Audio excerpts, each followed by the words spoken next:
Hello there, and welcome back. Or perhaps, welcome for the very first time. Wherever you are listening from tonight, whether you're lying in bed, taking a quiet walk, or just letting your mind wander, thank you for joining us in this moment. If you'd like, let us know in the comments where you're listening from.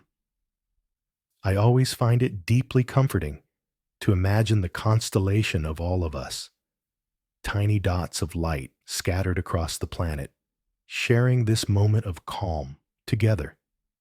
Tonight, we'll allow ourselves a slow drift, an immersion, into one of my favorite topics, the sound of silence itself, or, more precisely, the sound of the silence of space. So, take a breath. Feel the air expand in your lungs. Feel your body settle. Let your shoulders drop.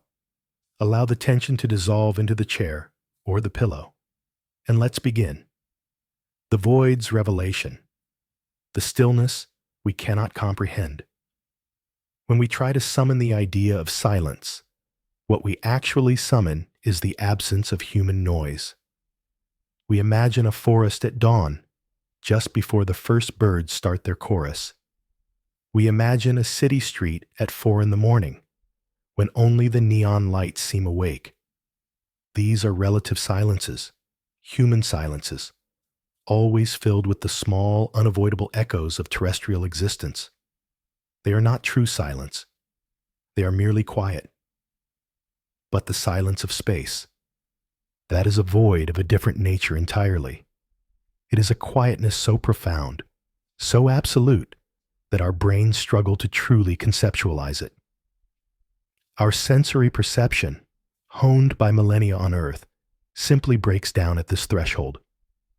In space, there is no air to carry vibration, no molecules, no particles close enough to one another to bump, to form what we call an air wave. Sound is a pressure wave, a ripple in a medium. The vacuum is the ultimate defiance of the medium. If you were suspended between worlds and screamed with all the force of your being into that void, absolutely nothing would answer. It is not that the universe refuses to listen. It is that there is simply no physical mechanism for your cry to be heard. It is the most elemental law of physics. Where there is no medium, there is no sound. And yet, the silence doesn't feel empty. It feels dense in an uncanny way. It feels heavy with the potential of all that could be heard, if only there were an ear capable of perceiving the vacuum's resonance. This is the first great contradiction of the cosmos. The complete lack of substance somehow creates a feeling of intense presence. The sensation of dense nothingness. Astronauts, those few who have lived within this silence, describe the silence of the vacuum as something alive. When they look through the small, round window of their spacecraft, when they see the spectacle of the stars, motionless, unwavering, unblemished by Earth's atmospheric interference, they describe an eerie stillness. No breeze, no rustle of leaves, no distant roar of the ocean, just the soft, almost imperceptible, rhythm of their own breath echoing in the helmet and the slow thud of a heartbeat, a constant biological reminder that they are still tethered to something living, something that pulses and sounds. In a deep sense, silence in space isn't truly an absence. It is more of a boundary, the dividing line between what we can perceive with our senses and what exists beyond our human capacity for hearing. A kind of cosmic muteness that still manages to feel like a profound conversation, a dialogue with the infinite that takes place in the quietest part of our minds. The noisiest place in our human experience, the place where stars are born and galaxies collide, is also the quietest. The engine of the universe runs without sound, at least to us. The anomaly of the anechoic chamber. Even here on Earth, our attempts at true silence fail, and instead reveal our own internal noise. The quietest place on Earth is the anechoic chamber at Orfield Laboratories in Minnesota. It is designed to absorb over 99.99% of all ambient sound, creating a space that mimics the vacuum as closely as possible within an atmosphere. But what happens to the people who enter? They begin to hear things. Without the ambient white noise of the world, without that constant blanket of sound that protects us from ourselves, we start to hear sounds that are normally impossible. The gurgling of the blood running through your veins, the high-pitched hiss of your nervous system, the sound of your own bones shifting weight. And most strikingly, the mind, without external stimulus, begins to generate its own noise, a phantom ringing, a cognitive echo. Our consciousness, it seems, abhors a vacuum. If Earth's deepest silence is actually just an amplifier for our own body and mind, what then is the infinite silence of space? It is the ultimate anechoic chamber. It forces us to confront the fact that the only guaranteed, constant, and inescapable sound in the universe, the last sound, heard before the nothingness, is ourselves. The cosmos removes the exterior sound only to reveal the depth of our interior noise. The cosmic symphony of frequencies, frequencies beyond the ear. The notion that the universe is silent is a limitation of our biology, not of reality. The cosmos is far from quiet. It simply does not speak in the dialect of airwaves that we have evolved to understand. The universe hums. It resonates. It pulses. It just does so, at frequencies our eardrums are not architecturally built to capture. The magic of science provides the translation. Astronomers and physicists develop tools, radio telescopes, X-ray detectors, plasma sensors, that take the vibrations that do exist and convert them into sound waves that fall within our auditory range. They scale the immense down to the human, and when they do, the universe begins to sing. We can listen to the sounds of Jupiter's magnetosphere, which is a low, throbbing growl, like a gigantic creature breathing slowly in its sleep. We can listen to the eerie crackle of Saturn's auroras, a noise that sounds like wind trapped inside a glass chalice, or the distant snapping of an electrical storm that never breaks. Even distant exoplanets and their surrounding plasma clouds emit sharp whistlings, an electromagnetic lullaby that was never intended for human ears, but which we intercept and transcribe. These are not true sound waves, but they are evidence of energetic processes, of movement, of cosmic friction. They are the voice of electricity and magnetism, the deepest note in the cosmos. Among all these transcriptions, there is one tone that is the most profound, the most astonishing, that forces us to reconsider the entire scale of music and silence. I am referring to the sound emitted by the supermassive black hole at the center of the Perseus galaxy cluster. For years, it was believed that the hot gas surrounding this black hole was acoustically inert. But a deeper analysis of data revealed pressure waves, ripples in the gas caused by the black hole's jets. These were genuine sound waves, propagating through the medium of the hot gas. The note these waves represent is so low, so fundamental, that its period of vibration is approximately 10 million years for a single complete oscillation.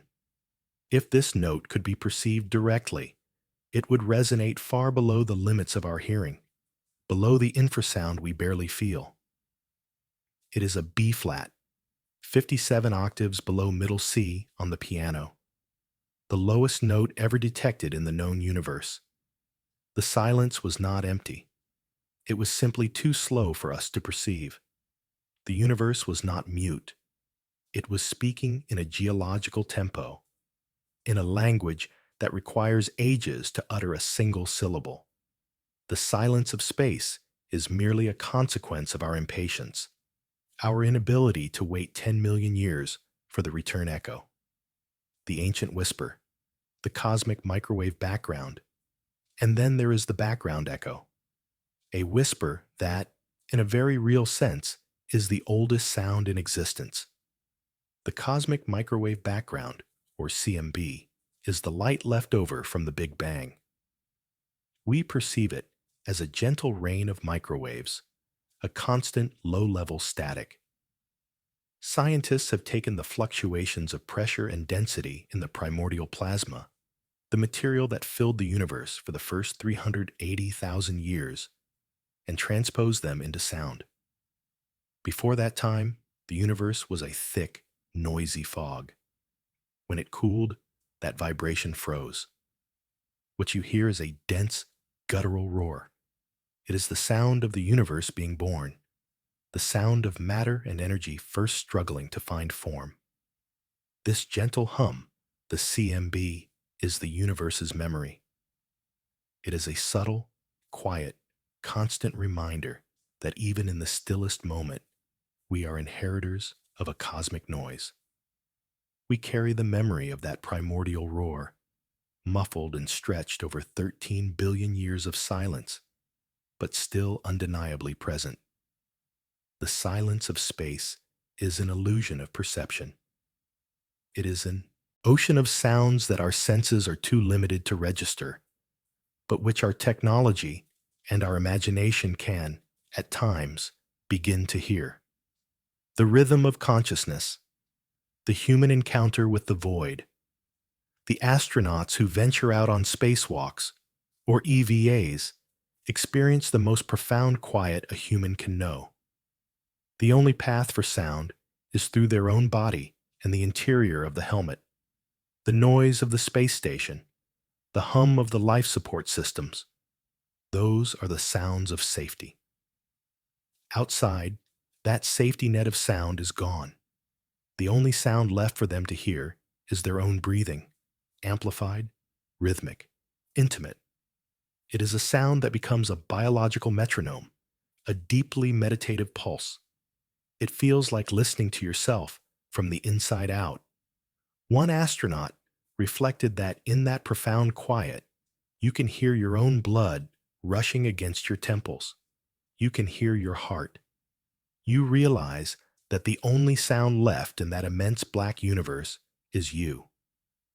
The silence strips away the chatter of the world, leaving only the small, continuous, and fundamental proof of existence, a pulse, an inhalation, a whisper of life in the vacuum. The overview effect and the acoustic shock. This confrontation with absolute silence is a core component of the overview effect. The overview effect is the cognitive shift astronauts experience when they see the Earth as a whole, a bright, lonely sphere suspended in incomprehensible blackness. But the experience is profoundly acoustic as well. The external silence robs them of the anchor of terrestrial noise. In that loss, the astronaut feels simultaneously terrified by their insignificance and deeply pacified by their connection to life. The silence outside makes the life inside incredibly loud. It forces a radical shift in perspective. The astronaut, separated from the planetary noise, realizes that all the clamor of human conflict, all the endless argument and distraction is contained within that thin blue line of atmosphere. The vast universe cares nothing for our noise. And when they return, they carry that inner silence back with them. They become acutely aware of the unnecessary noise of human life. The silence of space becomes a benchmark for internal peace. If the universe that contains me is, in essence, silent, why am I so full of noise? The silence of space is a harsh, yet loving, teacher. It teaches us that true silence is not the end of communication. It is the beginning of self-communication. The music of the spheres, the Pythagorean dream. Humanity cannot resist giving the universe a voice. Even before technology, we use philosophy and imagination. The concept of the music of the spheres, originating with Pythagoras, is the most resonant example of this. Pythagoras believed the cosmos was a structure of pure mathematics. If simple ratios govern the harmony of a lyre, then the celestial bodies must also produce a sound, a perfect symphony based on their speeds and distances. This music, they believed, was the most divine. Yet, we could not hear it. The philosophical answer was beautiful. We cannot hear it because we have always heard it. Our ears were so accustomed to its constant, perfect presence that we have filtered it out of our conscious perception. It is the primordial white noise. Silence, in this context, is simply the inability of the mind to distinguish the perfection of constant harmony. We mistake the continuous for the non-existent. Kepler's harmonies. This idea captivated Johannes Kepler centuries later. Obsessed with mathematical purity, Kepler dedicated years to calculating the exact harmonic ratios of planetary motions. He sought the blueprint of the cosmic orchestra. Kepler found that the relationships between the maximum and minimum velocities of the planets in their elliptical orbits actually matched specific musical intervals. He assigned the Earth a small, melancholic motif, mi fa mi, a barely half-tone variation symbolizing the cycle of life and death, a quiet recognition of our planet's small rhythmic song. In the silence of space, our brain did not find the sound, but it found the structure that defines sound, proportion, rhythm, and harmony. The music of the spheres is humanity's attempt to fill the silence with order, to hear the mathematics underlying the quiet. We fulfill this dream today by translating data into audible frequencies. We take the cold numbers of solar flux or planetary rotation and turn them into tones, into slow, meditative soundscapes. We are, in effect, fulfilling the Pythagorean mandate, but with a scientific method. Perhaps the reason we seek sound in the silence of space is because it reminds us that we belong, that even in the quietest corners of existence, there is still something that resonates, some echo of what we are, some echo of our own small, perfect song. The philosophical silence and the void, shunyata, and the fullness of emptiness. If science sees the silence of space as a limitation of hearing, philosophy often sees the void as a condition for existence. The Buddhist concept of shunyata, often translated as emptiness, does not mean nothingness. It means that things lack an intrinsic, independent existence. They are empty of a fixed, separate self. They are empty, and therefore they are open to change, to movement, to connection. The silence of space is a cosmic shunyata. It is not a void without things. It is a space empty of air, of friction, of noise. And precisely because of this, it is full of potential. It is open for galaxies to form. It is open for gravitational waves to propagate. It is the canvas, the noise, the matter, the life, are the paint. The silence of consciousness.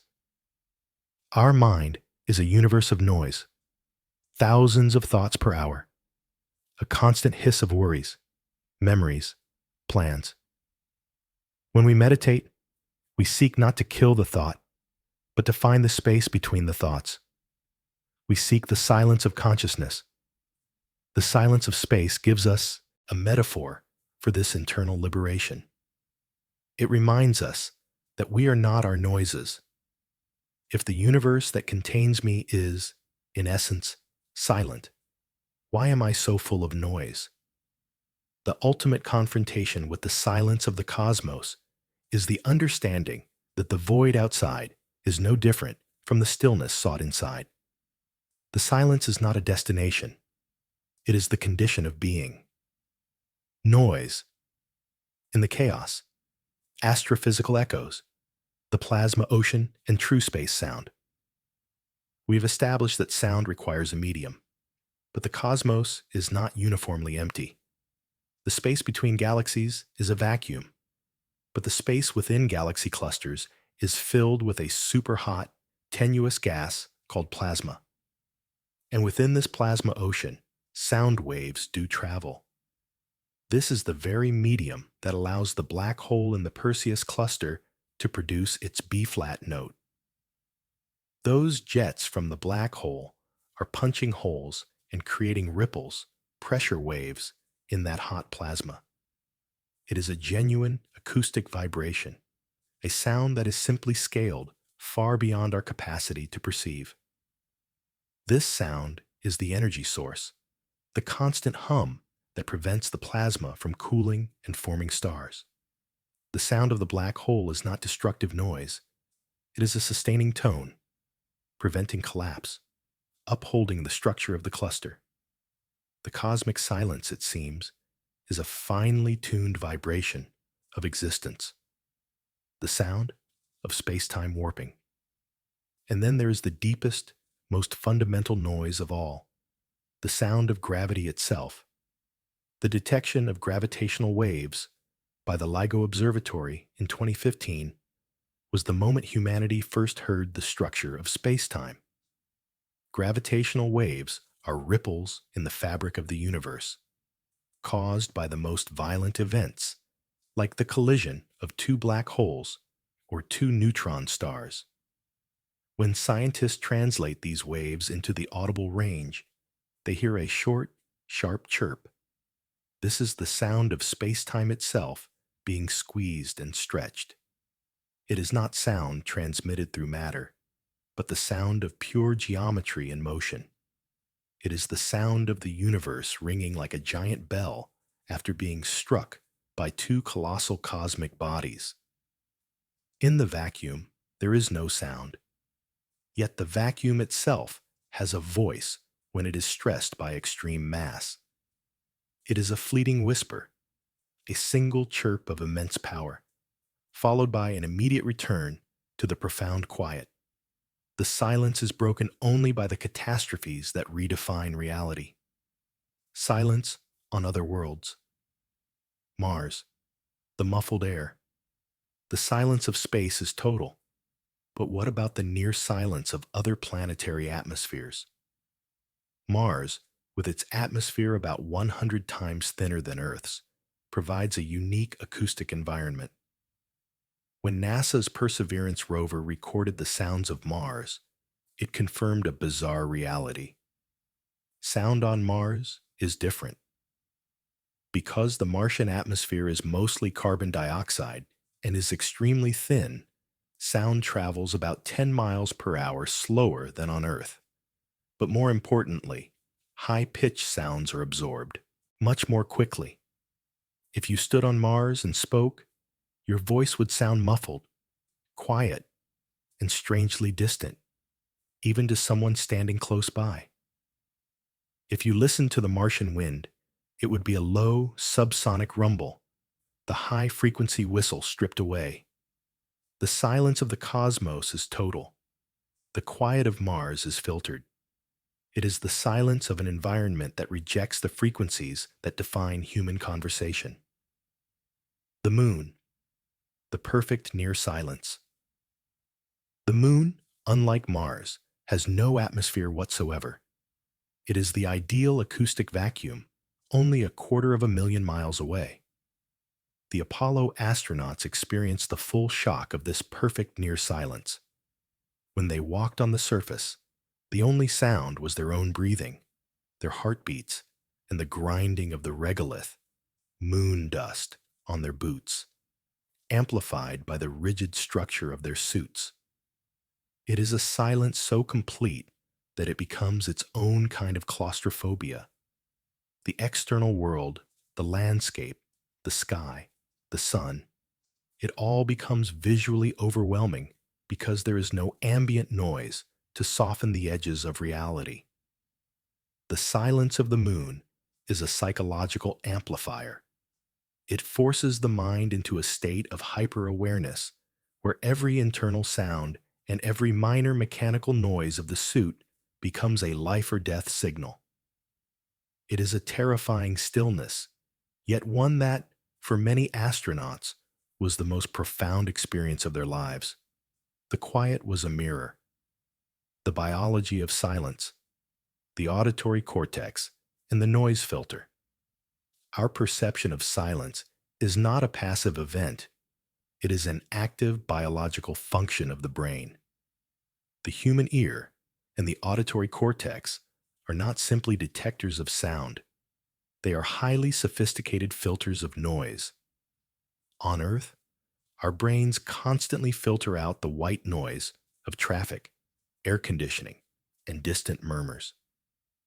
This filtration process, though exhausting, is necessary. The brain uses these background sounds as acoustic anchors, providing a sense of spatial and temporal continuity. When the vacuum of space removes this anchor, the brain struggles. It is like trying to navigate a ship without the horizon. The result is the terrifying psychological silence reported by astronauts, where the removal of external noise causes the internal noise to become deafening. Silence as neural rest. True silence, however, provides more than just a psychological shock. It offers neural rest. Studies suggest that periods of intentional silence stimulate the growth of new cells in the hippocampus, the area of the brain associated with memory, learning, and emotion. The brain, when denied the incessant input of external noise, turns inward, using the silence not as an absence, but as a rich environment for self-repair and self-organization. The silence of space, in this context, is the universe's attempt to force us into deep meditation. It offers the ultimate sensory deprivation, compelling the noisy, distracted mind to find its own, deeper, restorative frequencies.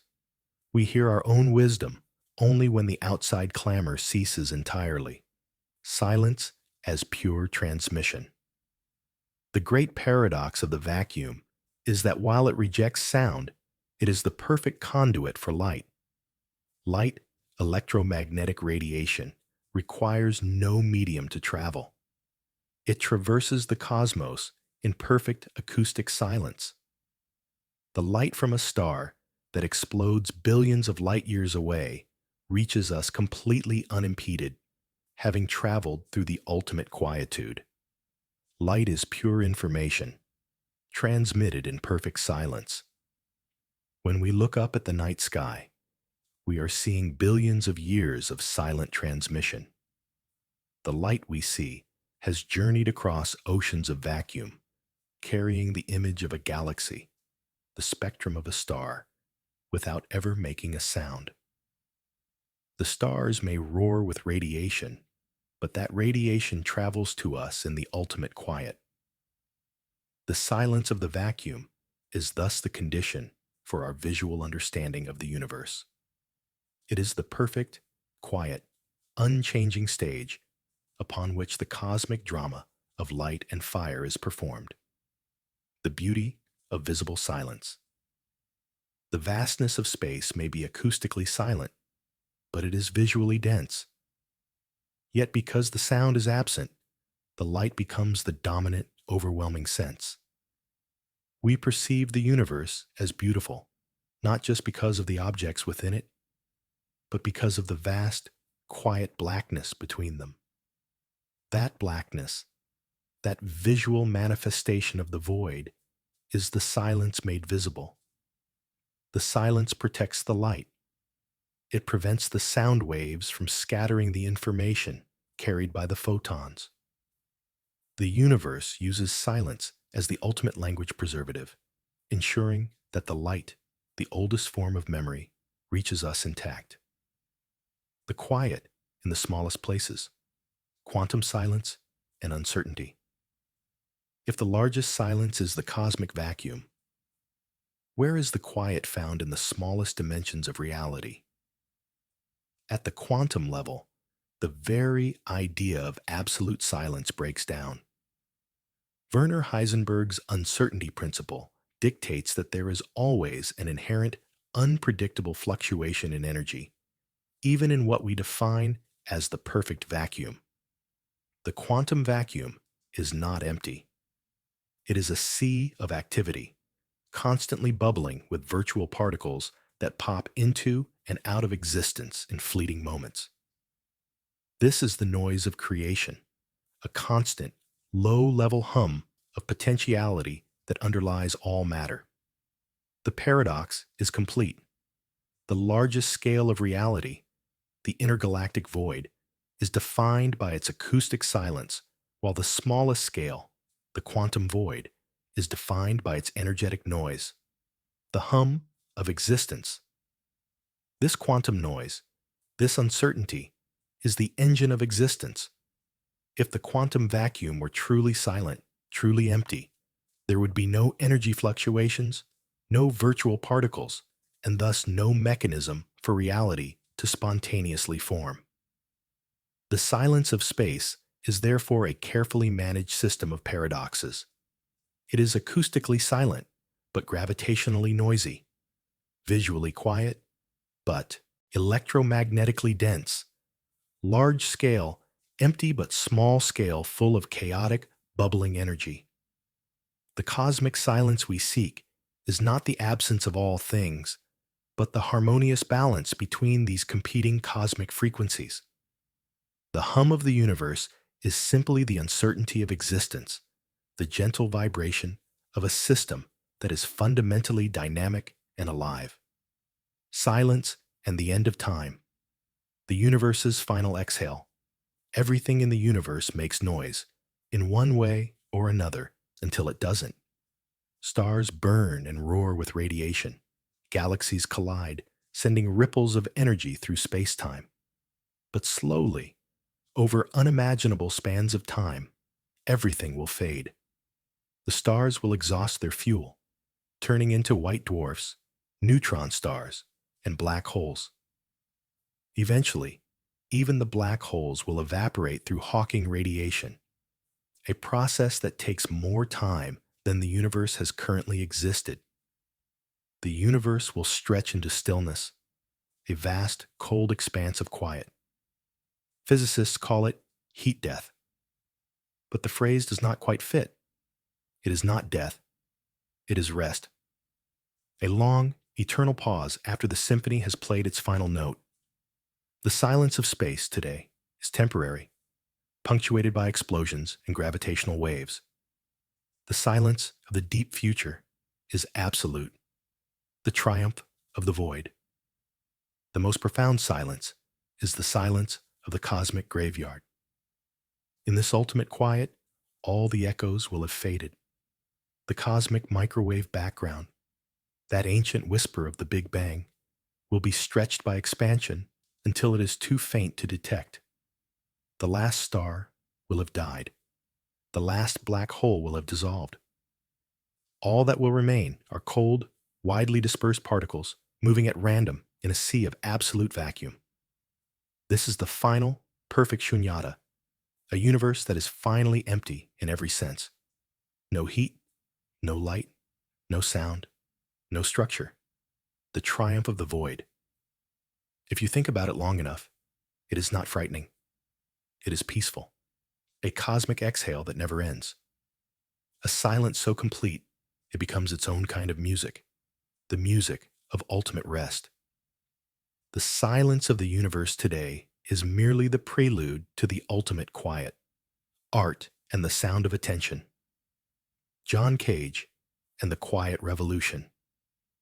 The human exploration of silence is not limited to astrophysics. It is also found in the most radical expressions of art. John Cage's famous piece, 433, is often misunderstood as 4 minutes and 33 seconds of silence. It is anything but. The score instructs the performer not to play their instrument. The piece's true sound is the environment, the cough in the audience, the creak of the chair, the shuffling of breath, the distant siren. 433 is an act of radical attention. It is a framing device. It takes the ambient noise, which we normally filter out, and presents it as the intended performance. In the same way, the silence of space is not about emptiness, it is about awareness. The vacuum forces us to listen to the container and not the content. It forces us to acknowledge the sounds that are always present but ignored. The silence of the vacuum is the ultimate 433 performance, asking us to pay attention to the fundamental realities, the pulse of life, the ripple of gravity, the distant hum of the beginning. The pause as composition. In all art, the space between the notes is as important as the notes themselves. The pause in music gives the previous chord resonance. The empty space in a sculpture gives the form its definition.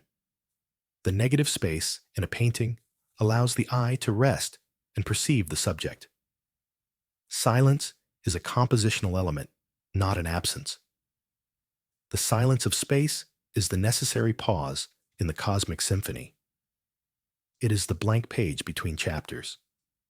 It is the time required for a star to collapse and for a galaxy to begin its slow rotation. Without the silence, the explosions and the births would lose their meaning. The vacuum is the canvas that allows the light to travel and the structures to be seen. It is the ultimate frame.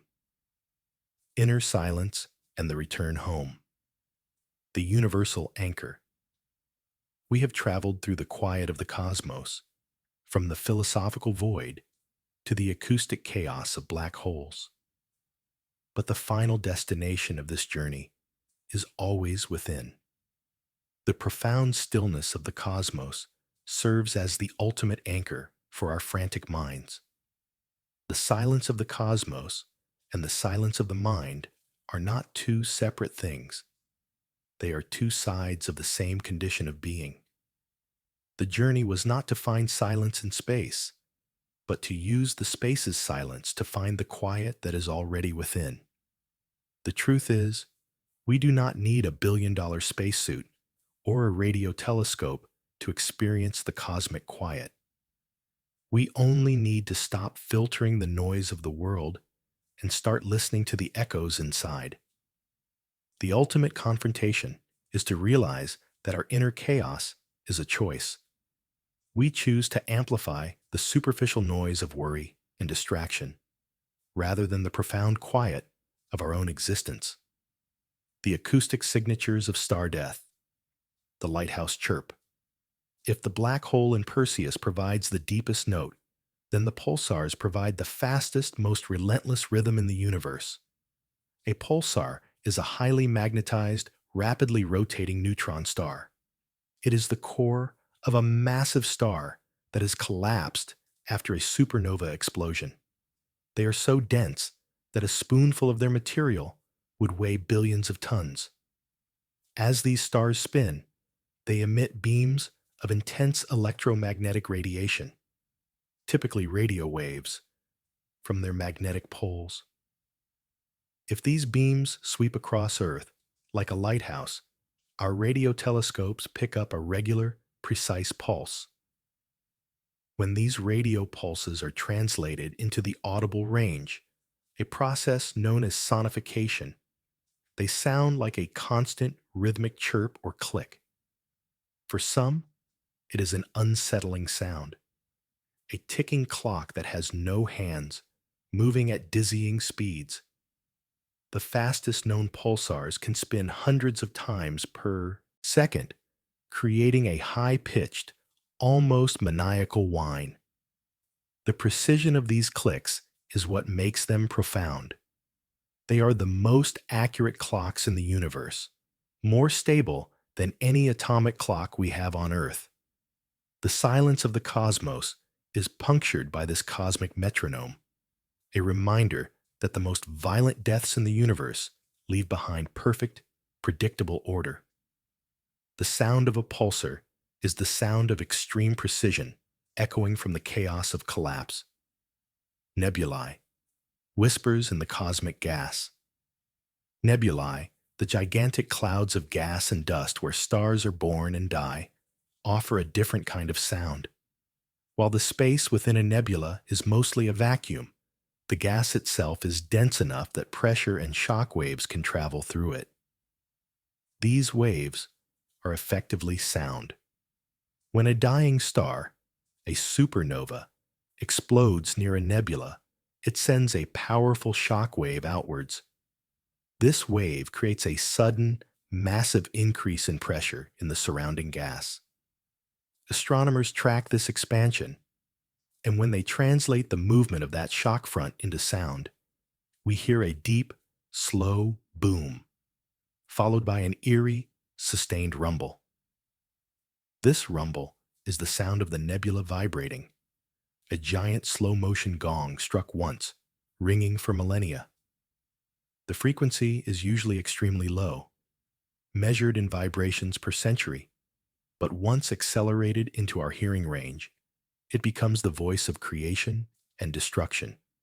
The silence of the intergalactic void is the quiet between these cosmic nurseries, the moments where the shock waves dissipate and the faint, primordial background noise returns. The acoustic cosmos. Sonification, science, the art and science of translation. Sonification is the process of converting data into sound. It is a critical bridge between the silent language of the universe and our human sensory experience. It is where pure mathematics and profound poetry meet. A fundamental aspect of this translation is deciding which data point corresponds to which acoustic parameter. For example, frequency or pitch often correlates to the energy level of the radiation. Radio waves are low pitch, X-rays are high pitch. Volume or amplitude often correlates to the intensity or brightness of the source. Tempo or rhythm often correlates to time intervals or orbital speeds. The moment a scientist chooses to represent stellar temperature as a high note and galactic density as a low bass drum, they are not just interpreting data, they are composing cosmic music. Listening to light. The Crab Nebula example. A perfect case study for sonification is the Crab Nebula, the remnant of a supernova observed in 1054 AD. The Crab Nebula emits radiation across the entire electromagnetic spectrum, from low radio waves to high-energy gamma rays. When sonified, a composer might assign the low radio frequencies to a deep bass line, the visible light to mid-range piano notes, and the high-energy X-rays to sharp, shimmering cymbals or high-pitched whistles. The resulting soundscape is chaotic, overwhelming, and yet beautiful. It is a dense, multi-layered sonic environment that changes constantly, reflecting the violent energy still surging through the gas cloud. The silence is not found in the Crab Nebula. The silence is the vast dark distance that separates us from the source of this incredible, continuous noise. Our physical safety from the cosmic violence is guaranteed by the acoustic vacuum. The data aesthetic. Sonification, beyond its scientific use, has created a new cosmic aesthetic. It allows us to experience the data directly, bypassing the visual centers of the brain. For listeners, it turns cold numbers into warm, enveloping soundscapes. This is the ultimate evolution of the music of the spheres. It is not an imagined perfect harmony, but a complex, noisy, and often unpredictable composition dictated by the universe itself. It allows us to perceive the mathematical beauty of the cosmos not just with our intellect, but with our entire nervous system. We are listening to the sound of information. The wider vibration. String theory, the foundation of noise. If we zoom out from the macroscopic silence of space and zoom past the quantum fluctuations, we arrive at the most fundamental theory of physical reality, string theory. String theory suggests that all fundamental particles, electrons, photons, quarks, are not point-like dots, but tiny, one-dimensional, vibrating filaments, or strings. The key idea is that the type of particle is determined by the way the string vibrates. Different vibrational frequencies produce different particles. An electron is one frequency. A quark is another. The entire universe, in this view, is a vast, multi-dimensional symphony. Every piece of matter, every atom, every galaxy is a composite of these vibrating strings. The silence of space, then, is not emptiness. It is the subtle background hum of infinite, minuscule strings vibrating at frequencies far beyond our perception. The vacuum is simply the place where these vibrations are most diffuse, where the individual notes of matter are separated by the greatest distance. This concept turns the cosmos into a giant, living musical instrument, played by the laws of physics, resonance, and connection. The concept of cosmic vibration extends to resonance. Resonance is the tendency of a system to oscillate at maximum amplitude at certain frequencies. In the cosmos, we see resonance everywhere. The orbital periods of moons, the synchronized spins of pulsars, the harmonic relationships discovered by Kepler. The universe is a system that prefers harmony and proportion. In the silence of the vacuum, the forces of gravity and electromagnetism work tirelessly to establish these resonant relationships. Silence is the condition where these deep, structural harmonies can emerge without interference from chaotic local sound waves. Just as a tuning fork will start humming when a matching frequency is played nearby, everything in the universe is, on some level, seeking to resonate with its surroundings. The silence of space is the quiet awareness that everything is connected by this shared, underlying field of vibration. Cultural echoes of cosmic sound, the Vedas and Anahata Nada. The concept of a primordial, inaudible sound is not just Western, Pythagoras. It is central to many ancient cosmological traditions. In the Vedic and yogic traditions of India, there is the concept of Anahata Nada, often translated as the unstruck sound or the sound of silence. This is the eternal, underlying vibration of the cosmos.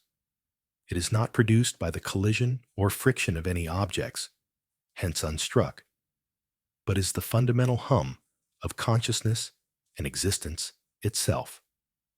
The goal of deep meditation in these traditions is to quiet the external senses and the internal mental noise, the ahat nada, or struck, audible sound, in order to finally perceive the anahata nada. When an astronaut floats in the external silence of the vacuum, they are, in a very real sense, experiencing the closest physical analog to this state of cosmic quiet.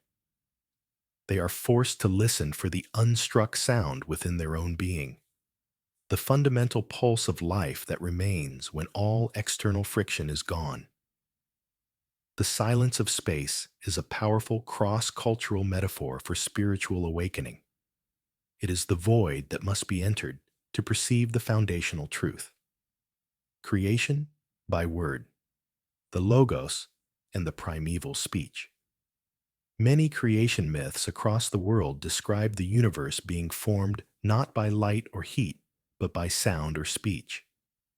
The Egyptian myth of Ptah states that the world was created when the deity merely spoke the names of things into existence. In the Christian tradition, the Gospel of John begins with the concept of the Logos, the Word. In the beginning was the Word, and the Word was with God, and the Word was God. This word is often interpreted as the primordial sound, the resonant vibration that structured the formless void into the universe we know. The silence of space, therefore, is the lingering memory of that colossal, creative word. The absence of sound today is the pause that allows the initial structure, set in motion by the cosmic decree, to endure. We are living in the echo chamber of a primeval speech, an echo so vast and stretched by time that it presents itself to us as absolute quiet. The final frontier of acoustics, SETI, and the search for deliberate sound. If the natural universe is full of noise beyond our hearing, what about the sounds created by intelligence? The search for extraterrestrial intelligence, CT, is fundamentally an acoustic endeavor. It involves listening to the cosmic static for an unnatural, deliberate signal, a sound that is not random, but structured, informational. The most famous example is the WOW signal, a powerful, narrowband radio signal detected in 1977 that lasted 72 seconds. It was so intense and so focused on a frequency where natural sources are forbidden, the hydrogen line at 1420 MHz, that the astronomer circled the data and wrote "wow" next to it. The wow signal was a profound moment of acoustic speculation. Was this the sound of an advanced civilization, a deliberate attempt to break through the cosmic silence? To date, the signal has never been repeated, but the search continues.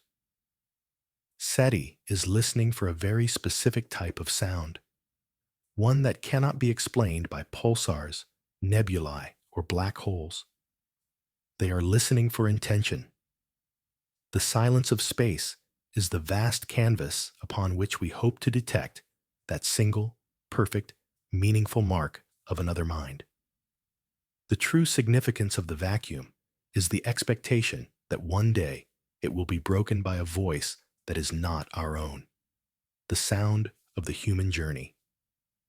Finally, consider the human-made sounds that are currently traversing the cosmic silence. The Voyager 1 and Voyager 2 probes, now in interstellar space, carry the Golden Record, a collection of Earth sounds and music. These are the loudest, most meaningful human sounds ever transmitted into the profound silence of the interstellar void. The record contains everything from Chuck Berry and Bach to the sounds of a human heart, a mother's kiss, and a baby's cry. These sounds are traveling through the perfect vacuum, silently, carried only by the physical grooves of the gold-plated copper disc and the momentum of the spacecraft. The silence of space is the final audience for our loudest pronouncements. It is the vast, quiet future that holds the gentle, analog record of what it means to be alive on this noisy, blue planet. The true sound of the silence of space is the quiet realization that even in the deepest void, we have sent a message of ourselves. Inner silence and the return home. Final conclusion. The universal anchor. We have traveled through the quiet of the cosmos, from the philosophical void to the acoustic chaos of black holes. But the final destination of this journey is always within. The profound stillness of the cosmos serves as the ultimate anchor for our frantic minds. The silence of the cosmos and the silence of the mind are not two separate things.